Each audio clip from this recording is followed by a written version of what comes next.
E aí galera, aqui quem fala é a professora Gabriela Freire da Escola Deputado Manuel Rodrigues, Regional CRED 5. Estou gravando esta videoaula para as turmas de terceiro ano.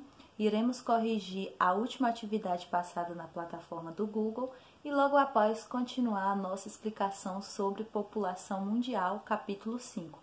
Para isso, utilize o livro didático de vocês, ok? Então, vamos lá! População mundial, aula 2, correção, teorias demográficas. Iremos fazer agora a correção da atividade que foi passada na plataforma. A questão 1 dizia, defina o termo população e depois povo brasileiro. A resposta está na página 108.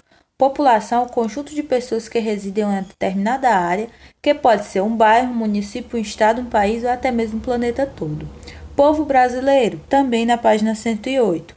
Composto por habitantes natos e estrangeiros, naturalizados que de forma regulamentada têm direitos e deveres de participação na vida do país, como, por exemplo, o voto. Quais são os indicadores sociais?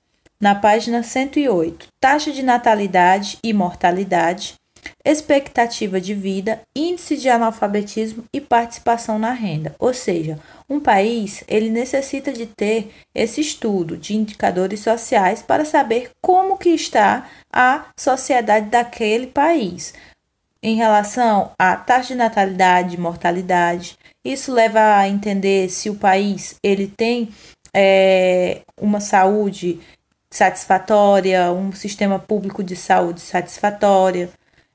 A expectativa de vida, se for alta, quer dizer que é um país que cuida também da população idosa.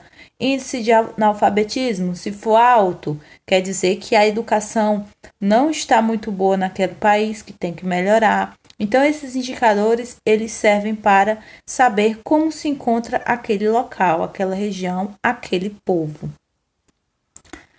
O que significa população relativa, como foi explicado, é o número de habitantes medidos por quilômetro quadrado, ok? Então, o número de pessoas que se encontram por quilômetro quadrado em uma região, em um país. População absoluta, o número total de habitantes em uma determinada área.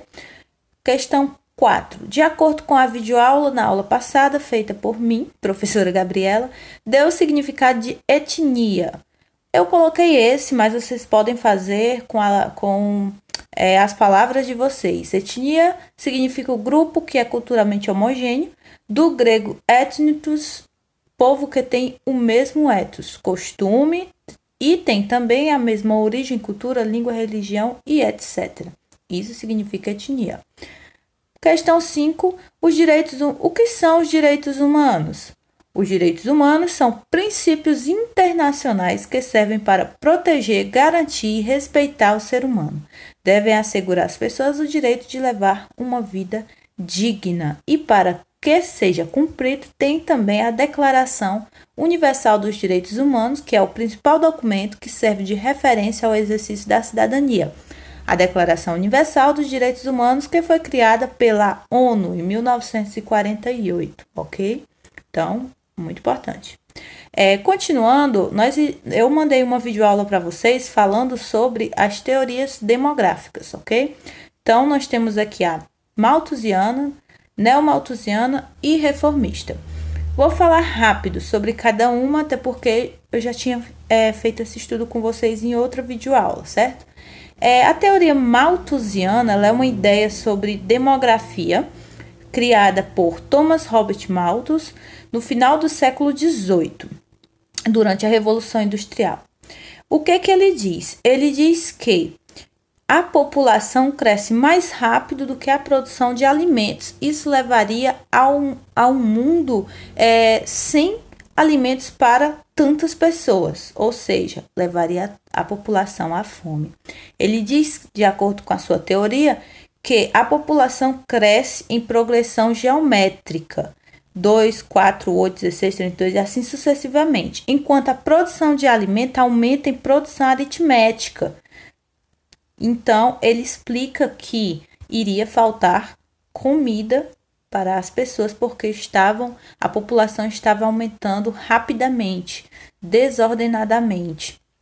Ele fala que em 100 anos a população da Inglaterra dobrou, certo? Então, ele fez esse estudo da teoria malthusiana. Já a teoria neomalthusiana, ela propõe o resgate das ideias de Malthus com o diferencial de que o Estado deveria estabelecer medidas de controle do crescimento da população, ou seja, pela disseminação de métodos anticoncepcionais. Ou seja, na teoria malthusiana, ele defende que a fome assolaria o mundo, certo? Porque estariam nascendo muitas pessoas e não teria comida para tanta gente.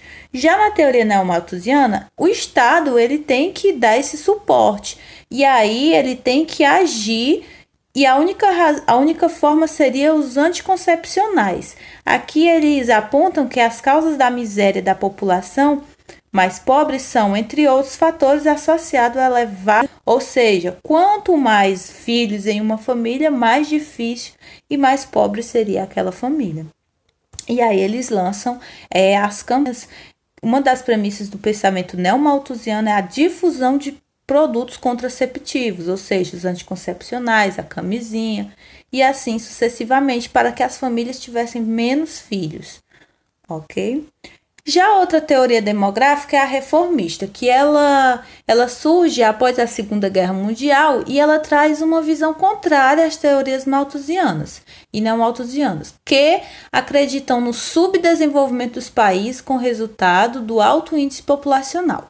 Os reformistas, pessoal, ele considera que esse crescimento da população ele é resultado de um intenso processo de exploração que os países menos desenvolvidos sofreram a partir dos mais desenvolvidos. Ele segue os ideais do sociólogo Karl Marx, que acredita que o problema da pobreza no mundo está relacionado com a má distribuição de renda, que é desigual, gerando uma pequena parcela de população com maiores economias e, consequentemente, a maior parcela populacional, ou seja, a população maior do país, ela tem uma renda muito baixa, que são as chamadas sociedades de classe. Os reformistas, eles acreditam que, devido aos processos de exploração pelos países desenvolvidos na época das colônias, os países menos desenvolvidos, eles sofreram muito com a baixa evolução econômica. Sendo assim, o crescimento desordenado e acelerado da população é visto como um resultado desses processos exploratórios. Ou seja, a teoria populacional reformista ela é o contrário da neomalthusiana e afirma que a superpopulação é consequência e não causa do subdesenvolvimento, ao contrário do que pensam os neomalthusianos. Os reformistas acreditam que a pobreza ela é a causa da superpopulação e não que a superpopulação é a causa da pobreza. Entenderam?